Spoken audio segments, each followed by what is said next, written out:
One nation one election को लेकर देश भर में चर्चा चल रही है। संसद में भी जेपीसी के बिल भी आएगा, जेपीसी के पास भेजा जाएगा, कई तरह की चर्चाएं होंगी। और इस बीच में इस बिल पर बात करने के लिए हमारे साथ केंद्रीय मंत्री जीतन राम मांझी मौजूद हैं।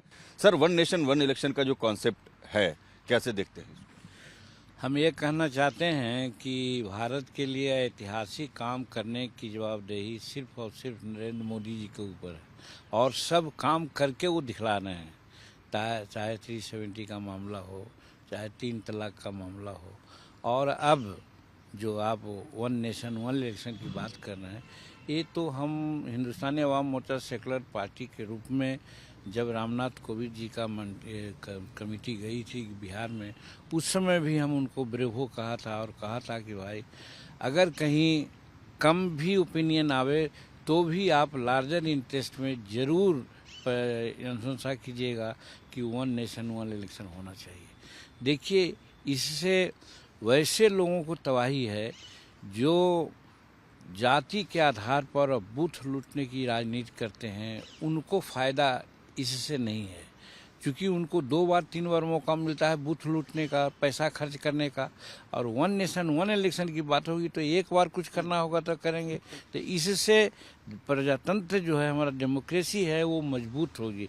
और हम फिर कहना चाहते हैं कि हर अच्छा काम करने की जवाबदेही निश्चित रूप में भगवान ने नरेंद्र मोदी जी को भेजा है और वो कर रहे हैं। विपक्ष इसका विरोध कर रहा है लगातार, वो कह रहे हैं वन नेशन वन करेगा करेगा इसलिए कि हमारे बिहार में आप जानते हैं, बिहार में आज तेजस्वी प्रसाद और लालू जी की चाहती कि किस लिए है, जातीय आधार पर है। उनके लोग बूथ लुटेरा होते हैं, बूथ लूटते हैं, हमारे लोगों को वोट नहीं देने देते हैं। उत्तर प्रदेश में अखिलेश जी का क्या है, वही करते हैं। तो वैसे लोग तो विरोध करेंगे ही, लेकिन जो भारत के बारे में सोचता है, डेमोक्रेसी के बारे में सोचता है, बाबा अम्बेडकर की आत्मा को प्रतिष्ठा देना चाहता है, वो तो यही चाहेगा कि साहब जय वन नेशन वन इलेक्शन हो। और उदाहरण है, 67 के पहले तो होता था, क्या पहाड़ गिर गई थी, हर तरह से ठीक था। और आज भी बहुत से स्टेट ऐसे हैं जिसको पार्लियामेंट के साथ चुनाव होता है, तो क्या दिक्कत होती है। इसलिए व्यवहारिक है, कानून सम्मत है, जनहित में है, और बूथ लिटोरों को निश्चित रूप में इससे क्षति होगी।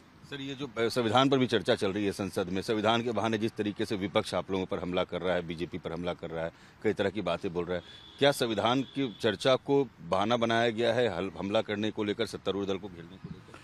देखिए, वो संविधान का नाम लेकर के भ्रामक प्रचार करते हैं और भारत की भोली भाली मतदाताओं को भ्रम में डाल करके थोड़ा सा लाभ ले लिया है लास्ट इलेक्शन में। न आरक्षण जाने वाला है और न संविधान से छेड़छाड़ किया जाना, बल्कि संविधान को और संपुष्ट किया जा रहा है।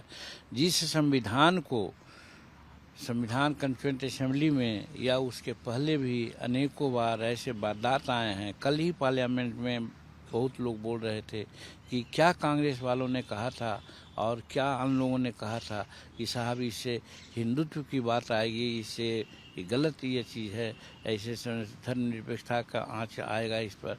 सारी जो बातें अच्छी है इस कॉन्स्टिट्यूशन में, उसको वो विरोध करते थे। लेकिन हम धन्यवाद देते हैं बिहार और भारत के डेमोक्रेसी को और भारत के लोगों को कि आज सभी विपरीत परिस्थितियों में भी धर्म, संस्कृति, भाषा, भोजन और पहनावा विभिन्नता होते हुए भी, जब अंग्रेज लोग कहता था कि भारत संघ है, भारत एक नहीं हो सकता है, और बाबा अम्बेडकर साहब सहित जो संविधान बनाने वाले लोग हुए, ऐसा पिरो करके माला दे दिए हैं कि आज भारत माता के गले में माला सुशोभित हो रही है।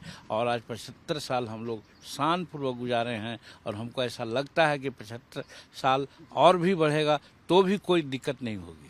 चलिए, तो बड़े खुले तौर पे कह रहे हैं जीतन राम मांझी कि वन नेशन वन इलेक्शन का विरोध वही करते हैं जो बूथ लूटते हैं, जो पैसा बनाना चाहते हैं, जो हर चुनाव में बूथ लूटकर लोगों को परेशान करना चाहते हैं। वन नेशन वन इलेक्शन होकर आएगा और संविधान की 75वीं वर्षगांठ हम मना रहे हैं। 75 साल और ऐसे ही जिएंगे, देश में ना कोई भेदभाव होगा, ना किसी को कोई परेशानी होगी, ना आरक्षण खत्म होगा, ना सिर्फ हिंदुत्व की बात होगी। देश एकता के एक माले में पिरोया जाएगा। वीडियो जर्नलिस्ट कपिल के साथ रजनीश सिन्हा, लाइव टाइम्स दिल्ली।